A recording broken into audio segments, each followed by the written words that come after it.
Early October 1888. The chokecherry brush in Pine Hollow Basin had begun to shed its leaves when Thaddeus Mercer made his first climb up the east slope. He was not carrying an axe, not stone tools, not cabin timber. He carried 2 rolls of raw wool, still greasy with lanolin. Behind him, a mule hauled dry pinyon pine and juniper, cut in summer and stacked for hard cold. Evelyn Mercer, his 10-year-old daughter, followed with a coil of hemp rope. Ranger, their hound, stopped at the black cave mouth. No one below understood. Not yet. The reason behind Thaddeus Mercer's strange decision traced back to the winter before. At 41 years old, having spent 11 winters trapping and guiding in Wyoming territory, he knew ice and snow. He also knew most frontier families accepted cold cabins as a given. Every winter looked much the same. More chinking, more firewood, beds pushed closer to the stove, men waking before dawn to feed another log into the fire. For years, Thaddeus had done exactly the same with the cabin he had raised with his own hands. The structure itself was not poorly built. But then came the long stretch of cold the winter before. The chinking shrank. Wind slipped through the walls. Moisture gathered on the inner surface of the logs and ran down onto the dirt floor. In January, Clara Mercer began coughing. Then came the fever. Thaddeus burned more wood. He hung blankets against the walls and pulled the bed closer to the stove. Yet the hotter the cabin became, the more moisture clung to the cold timber. By late February, Clara no longer had the strength to sit upright. After she was gone, 3 tin cups remained on the shelf. Only 2 were used. Each morning, before Evelyn woke, he quietly turned the handle of Clara's cup toward the wall, so his daughter would not reach for it by mistake. Thaddeus never directly blamed the cabin, but from then on, he began noticing things he had once ignored. Powder snow creeping beneath a door, floors pulling heat from boots and bedding, chimneys carrying hard-earned warmth into the sky. He remembered the smell of damp wood. He remembered feeding the fire through the night and still seeing Evelyn's breath hanging in the air at dawn. Winter had taken one member of the family. He had no intention of giving it another chance. He was not searching for a strange idea. He was simply no longer willing to repeat a system that had already failed his family. One evening, he opened an old trapping ledger and wrote 3 words across the top of a blank page: wood, wind, damp. Finding a way to defeat all 3 meant leaving the logic of the cabin behind. The answer did not come from a builder. It came from a memory. The cave first entered Thaddeus Mercer's mind in the spring of 1888. He had been checking trap lines high above Pine Hollow Basin when a late snowstorm rolled across the ridges. Visibility disappeared. Wind drove sharp crystals of snow through the timber. Thaddeus and Ranger took shelter inside a shallow rock recess and waited. More than 3 hours passed. Outside, a thin layer of ice formed across the water in his tin cup. Inside the cave, the air felt cold, but it barely seemed to change. At the time, he thought little about it. After Clara died, the memory returned. In late August, he carried a small spirit thermometer up the slope and placed it deep inside the cave. That afternoon, the basin below sat at 71 degrees Fahrenheit. The back of the cave measured 46. Before sunrise the next morning, he returned. Outside, the temperature had fallen to 34 degrees. Inside, the thermometer still hovered near 46. The cave was not creating heat. It was simply refusing to change as quickly as the world outside. Sandstone and granite surrounded it on 3 sides and overhead. Tons of rock rested against the hillside, balanced with temperatures buried deep beneath the surface. Thaddeus had never heard the term thermal mass. He did not need to. What he saw was a place where winter would arrive more slowly. He stepped to the deepest wall and pressed a hand against the stone. The cold there was different from the wind outside. It was not sharp, not aggressive. It simply waited. By the end of September, Thaddeus Mercer had made his decision. The cabin would not be abandoned. It would still serve its purpose. Large meals would be cooked there. Tools would be stored there. furs would still be cleaned and prepared beneath its roof. Anything that needed daylight would remain in the cabin. But when the deep cold arrived, he and Evelyn would sleep in the cave.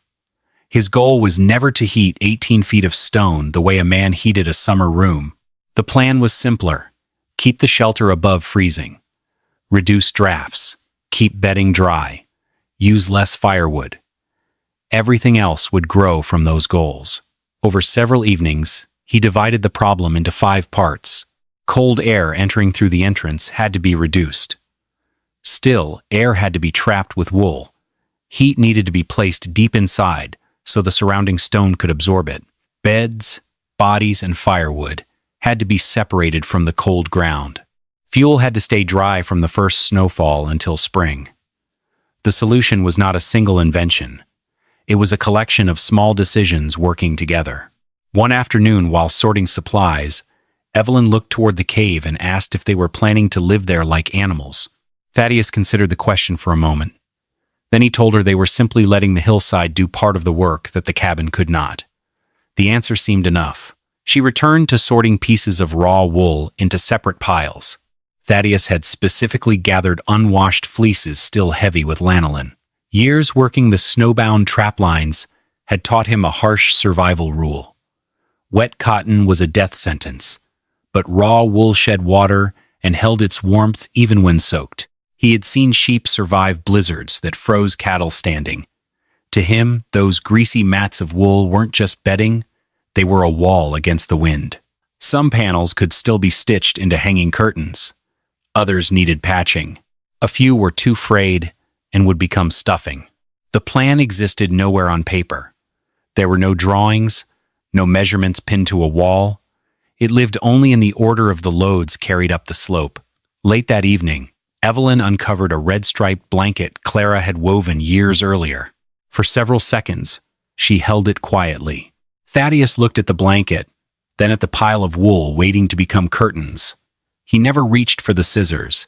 Instead, he folded the blanket carefully and set it aside. That piece would not become part of the shelter. It would become part of Evelyn's bed. The first person to notice the steady stream of supplies moving up the slope was Silas Boone, the nearest rancher in Pine Hollow Basin. Silas was a practical man. He did not laugh when he saw Thaddeus hauling wool, firewood, and lumber toward the cave. He simply asked a question. Was the cave going to be used for storing firewood, or perhaps as a meat cache for winter? Thaddeus shook his head. He told him he planned to sleep there when the deep cold arrived. Silas looked toward Evelyn. Then he looked back at the dark opening in the hillside. He pointed out 2 problems immediately. Stone could hold moisture, and a badly placed stovepipe could kill a family long before the cold ever had the chance. Thaddeus agreed. He did not argue. A few days later, near the hitching rails outside the trading post, Silas mentioned the conversation. Among those listening was Caleb Rourke, a freight hauler known throughout the region. Caleb was not a fool. He understood weather. He understood camps. He understood what happened when winter punished careless decisions. That was exactly why people listened when he spoke. A cave is where a man waits out a storm, Caleb said. It isn't where he raises a child through an entire winter. A few men chuckled. No one talked about stopping Thaddeus. No one called him reckless. Most reached a different conclusion. They assumed grief had clouded his judgment. After Clara's death, perhaps he simply wanted to escape the cabin. The first skepticism did not arrive as hostility. It arrived as sympathy.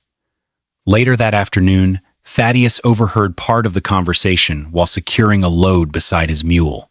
When Caleb mentioned the child, he did not turn around. He did not defend himself, but the hand holding the lead rope tightened for a moment, then relaxed again. Before a single wool curtain was hung or a stove carried inside, Thaddeus focused on the cave itself. A shelter could not protect anyone if it failed before winter truly arrived. He started with the ceiling. Using a long lodgepole pole, he tapped sections of sandstone overhead and listened carefully. Solid rock answered with a sharp sound. Loose sections responded with a hollow note. Anything uncertain was pried down immediately, rather than left hanging above a sleeping child. The floor required attention next. The cave sloped gently toward the entrance, but two shallow depressions collected water after rain. Thaddeus cut a narrow drainage channel leading toward the mouth of the cave, then covered the walking area with gravel and flat stones gathered from the hillside. After that came the wind. Small strands of wool were tied near the entrance and left to move freely. Most northern winds missed the opening because it faced southeast, yet swirling gusts around the ridge still pulled air in unexpected directions. Farther inside, a thin trickle of water seeped from a crack in the stone. It was not much. A single cup could fill after several hours. Still, Thaddeus enlarged a small basin beneath it, lined it with a shallow tin pan, and fitted a wooden cover over the top.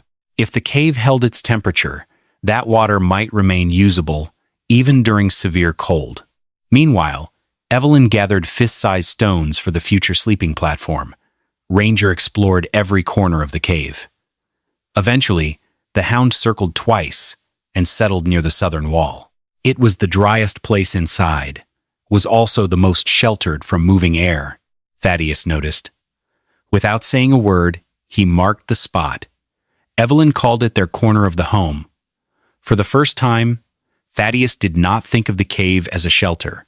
He began thinking of it as a room. The cave entrance was wider than it needed to be. If left untouched, every shift in the wind would send a fresh wave of cold air deep into the shelter. Thaddeus had no intention of allowing that. Using peeled lodgepole pine poles, he built a simple frame across the opening. He did not seal the cave behind a heavy wall. Instead, he created a narrow vestibule, nearly 4 feet long, and low enough that a grown man had to duck his head to enter.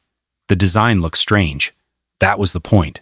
A smaller doorway reduced the volume of air moving in and out. The vestibule created a buffer between the outside world and the living space beyond. More importantly, the openings did not line up. The outer entrance sat slightly to the right.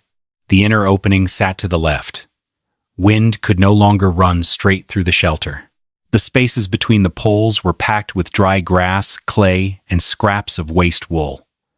A layer of canvas coated with linseed oil and fine ash covered the exterior. Evelyn carried armfuls of grass and wool stuffing, while Thaddeus tightened lashings and sealed gaps.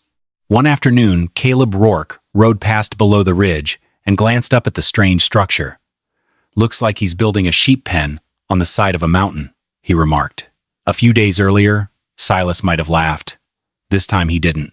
The offset entrance caught his attention. It looked deliberate.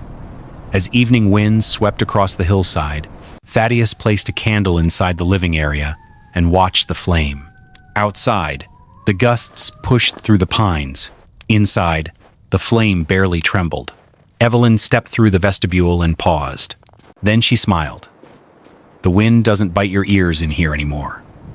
Thaddeus only nodded and tightened one final knot.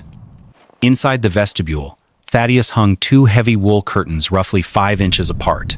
The outer curtain was made from rough wool scraps stitched together.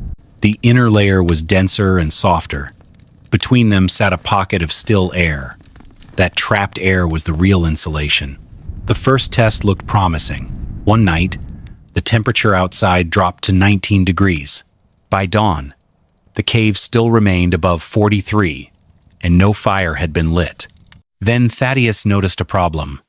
The lower edge of the outer curtain had frozen to the stone floor. Moisture from boots, melting snow, and warm air had collected in the wool fibers. During the night, the water froze solid. A small problem, a dangerous one. If the curtain tore, the barrier failed. If it remained frozen, the entrance could become difficult to open when it mattered most. Thaddeus immediately took the curtain down.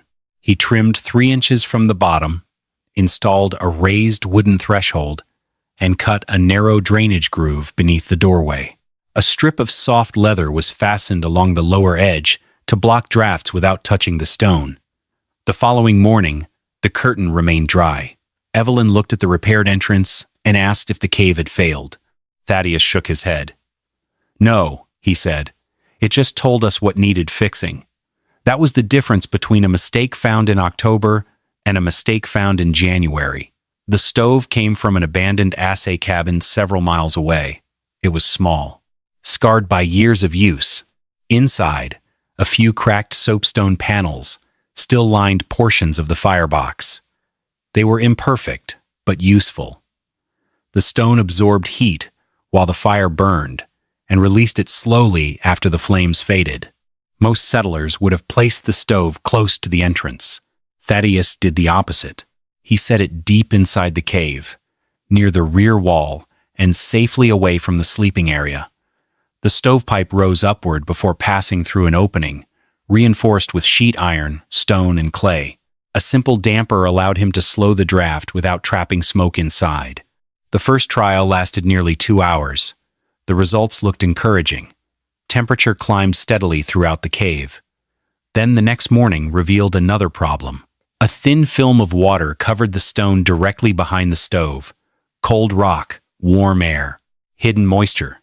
The combination had created condensation.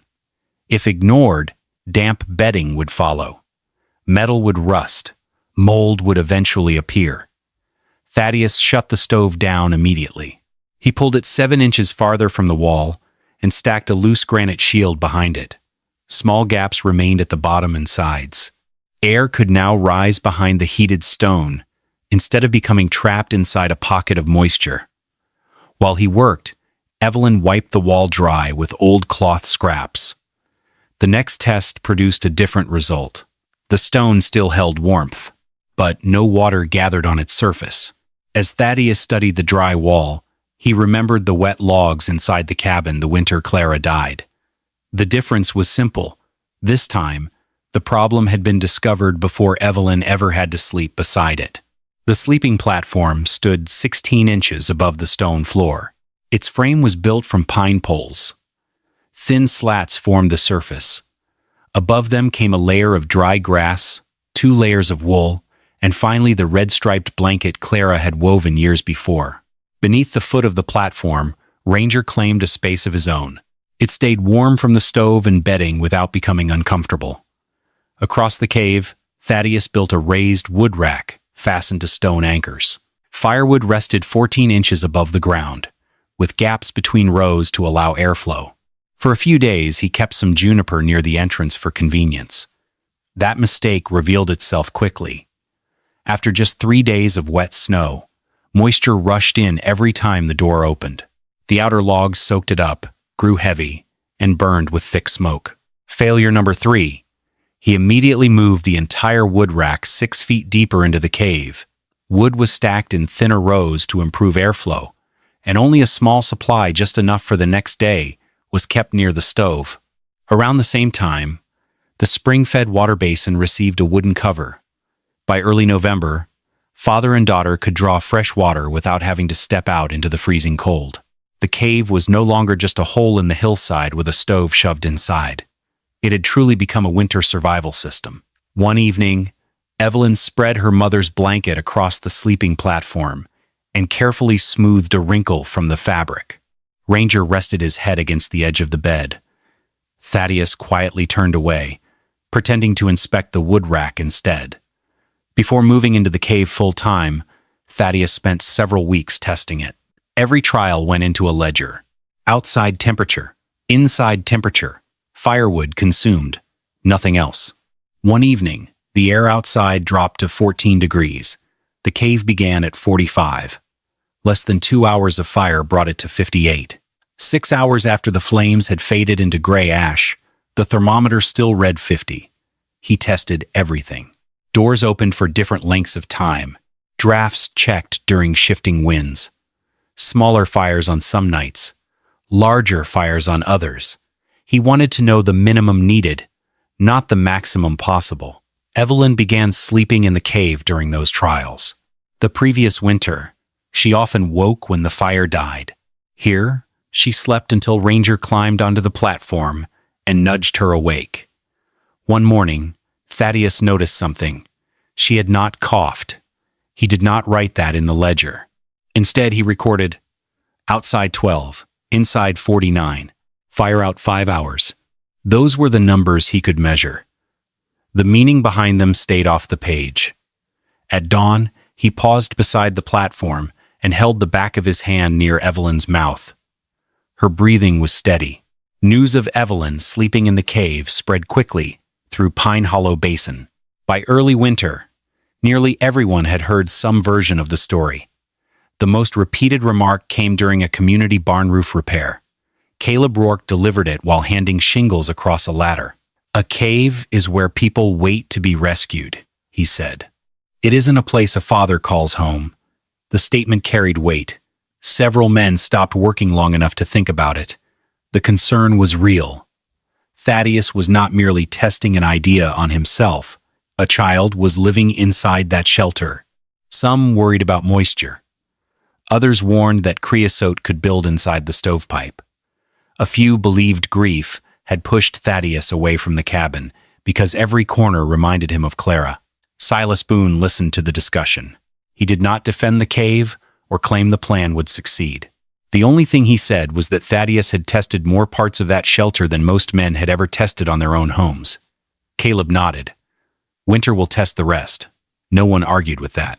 Thaddeus was not present when the conversation took place. Later, someone repeated every word to him. He showed no anger. Instead, he returned to the cave and inspected the stovepipe again. He cleaned away ash, checked the damper, and measured the distance between the stove and the bedding one more time. The doubts of the valley changed nothing about his goal. What they changed was his willingness to search for another mistake. That evening, he heard Caleb's words again in his mind, while Evelyn sat beside the stove mending a small tear in one of her gloves. For a few moments, he watched her work. Then he picked up a lantern and inspected the chimney for the third time. For the first 3 weeks of November, winter was mild. Down in the basin, smoke rose steadily from the cabins. Wood piles remained high. People started thinking Thaddeus had wasted his effort on a problem that didn't exist. Thaddeus ignored them. He kept refining the system, adding a windbreak curtain to the vestibule, capping the stovepipe, and tracking firewood with charcoal marks on the stone. The results were flawless. The rock held heat, and the water basin never froze. Evelyn began treating the cave like a real room. Her schoolbook and cloth doll found their own niches in the wall. But comfort breeds complacency. Thaddeus knew early November proved nothing. Nature hadn't delivered its verdict yet. So, while the families below relaxed into warm evenings, he quietly hauled more firewood up the mountain. Every load meant one less reason to risk going outside when the storms hit. One afternoon, Evelyn set her doll down and declared she no longer thought caves were for animals. Thaddeus glanced out at the northern ridges. "The hard part hasn't arrived yet," he said. The preparation continued. The first warning was not snow. It was the absence of wind. For 2 straight days, the air above Pine Hollow Basin remained strangely still. Smoke rose from chimneys in narrow gray columns, climbed upward, then stopped beneath a ceiling of yellow-gray clouds. The afternoon light looked flat. Shadows nearly disappeared. Ranger noticed the change before most people did.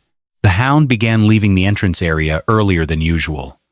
Several times he stood facing north, ears forward, refusing to remain outside for long. Across the basin, Silas Boone observed his cattle gathering near sheltered ground, even though temperatures had not yet fallen dramatically. He hauled additional hay into the barn. Farther north, Caleb Rourke had just returned from a freight run. His report unsettled more than a few listeners. Small ponds had frozen solid in a single night. Wagon wheels produced unfamiliar cracking sounds on frozen ground. Something larger was moving south. On the evening of November 18th, Thaddeus checked the thermometer, 8 degrees. The next morning it read -9.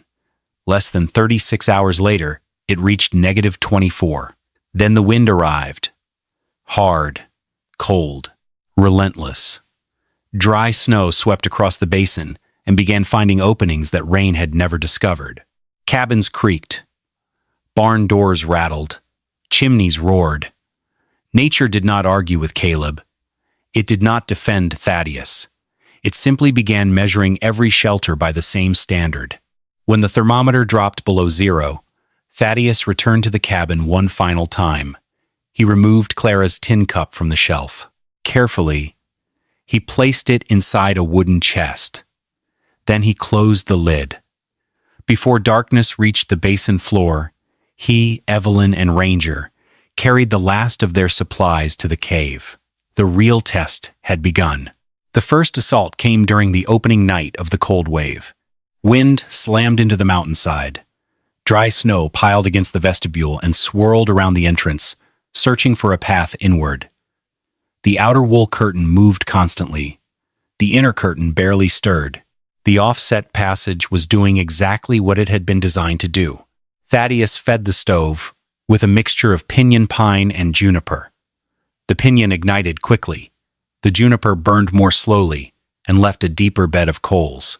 Heat flowed into the soapstone panels and the granite shield behind the stove. Outside, the temperature plunged to -24 degrees. Inside the sleeping area, the thermometer held near 53. Hour after hour, the wind continued probing. The cave answered by changing slowly. Near dawn, the fire had collapsed into glowing coals hidden beneath gray ash. The thermometer still read 47. On the platform, Evelyn slept beneath Clara's red-striped blanket. Ranger lay beneath the bed with his nose tucked beneath his tail. The covered water basin carried a thin skin of cold around its rim, but the water remained liquid. Far below, the cabin told a different story. A water bucket placed beside the wall had frozen. Thin white lines of snow had appeared beneath the door, and along several sections of chinking. When daylight arrived, Thaddeus walked down to inspect the old shelter. The evidence was impossible to miss. Cold had entered, moisture had entered. He gathered the remaining sacks of dry food and carried them up the slope. The first day did not prove the cave would survive an entire winter. It proved something smaller. Moving Evelyn before the cold arrived had not been too early. It had been just early enough. Later, when Thaddeus returned, he found the cave quiet. Evelyn was still asleep. Ranger had placed one paw on the edge of the platform. Neither stirred as he entered. Without a word, he opened the stove door and laid a single piece of juniper onto the waiting coals. The cold spell did not end after a few days. It stayed, week after week. For more than 3 weeks, temperatures rarely climbed above zero. Every fresh burst of wind drove powder snow deeper into the weaknesses of ordinary cabins. Families who had felt comfortable in early November began burning through firewood far faster than expected. Wood stacks stored against exterior walls absorbed moisture from drifting snow. The logs still burned, but not well. They smoked heavily. They produced less heat. More wood disappeared into the stove simply to maintain the same temperature. Chimneys accumulated creosote. One cabin on the southern edge of the basin suffered a chimney fire. The family smothered it with snow before the roof ignited, but the damaged stovepipe remained in service for the rest of the winter. At Silas Boone's place, frost began forming around the ends of the northern wall logs. The cold penetrated deeper than usual. He moved his children closer to the stove and started rationing firewood by the day rather than by the week. Caleb Rourke still possessed a larger wood supply than most settlers. Even so, winter found its opening. A powerful gust twisted one of his barn doors. Snow drifted into the outer portion of the wood stack. His preparations had not been poor. The season was simply operating beyond ordinary expectations. Down in the basin, wood piles shrank rapidly. People stopped checking thermometers and started staring at calendars, desperately wondering how long winter would last. The only exception sat high above them on the mountainside. Inside the cave, Thaddeus continued following the same routine. Thanks to the stone's retained heat, a single armload of wood lasted 4 to 6 hours. The charcoal marks on the wall climbed upward steadily, but far more slowly than Thaddeus had predicted. One evening, Silas Boone stared at his dwindling wood stack, then at his children shivering beneath heavy blankets near the stove. For the first time, his thoughts drifted back to October, to the loads of dry wood, to the wool, to the quiet man carrying both up a mountainside while everyone else prepared for a normal winter. By late December, another storm descended upon Pine Hollow Basin. This one was worse. For 5 straight days, The roads between homesteads nearly vanished. Wind stripped snow from open ground and hurled it against ridges, fences, and buildings until drifts stood like frozen walls. On the second day, the temperature fell to roughly -33 degrees. The nights dropped even lower. Thaddeus, Evelyn, and Ranger remained inside the cave. Meals were cooked on the stove. Water came from the covered basin. Dry firewood waited on the racks deep within the shelter. The system continued working. Then, on the morning of the third day, Ranger behaved differently. Instead of resting beneath the platform, the hound walked into the vestibule. He returned. Then he scratched lightly at the wall near the stovepipe. Thaddeus looked toward the stove. Something felt wrong. The fire was burning lazily. The draft had weakened. Outside, snowdrifts had piled higher and higher around the air intake and chimney area. The shelter was slowly losing its ability to breathe. He reacted immediately. A rope went around his waist. The other end went to Evelyn.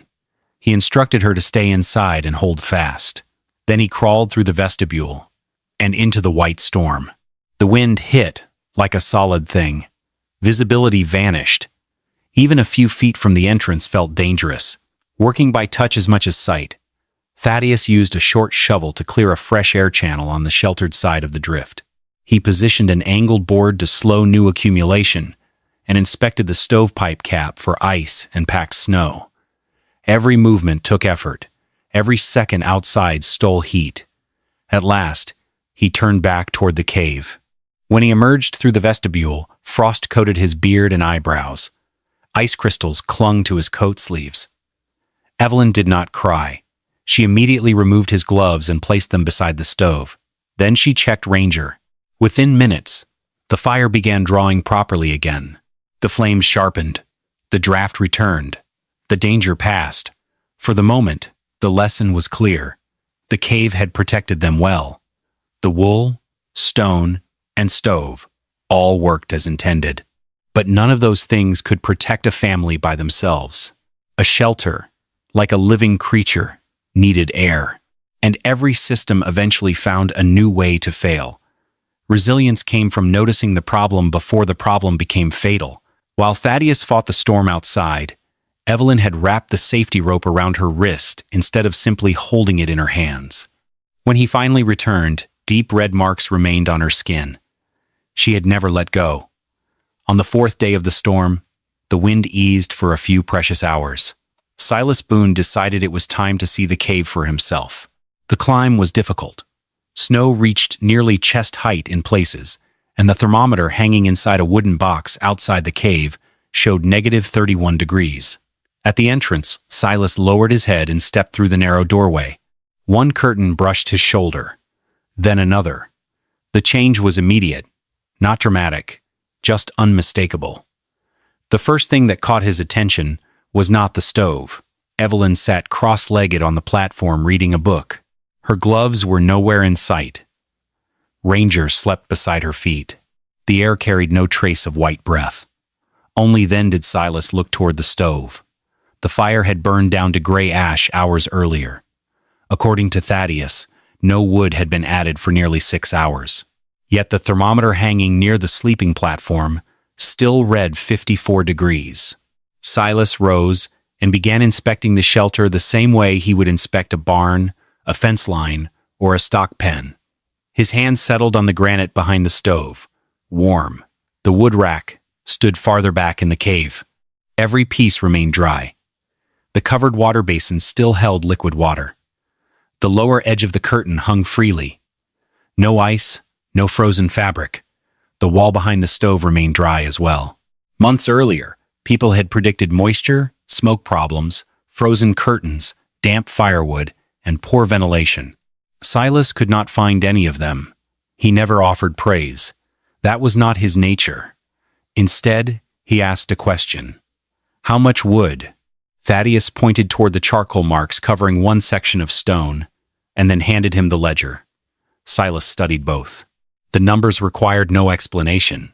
Nearly an hour passed before Silas stood to leave. Before heading down the snow-covered slope, he paused and looked back.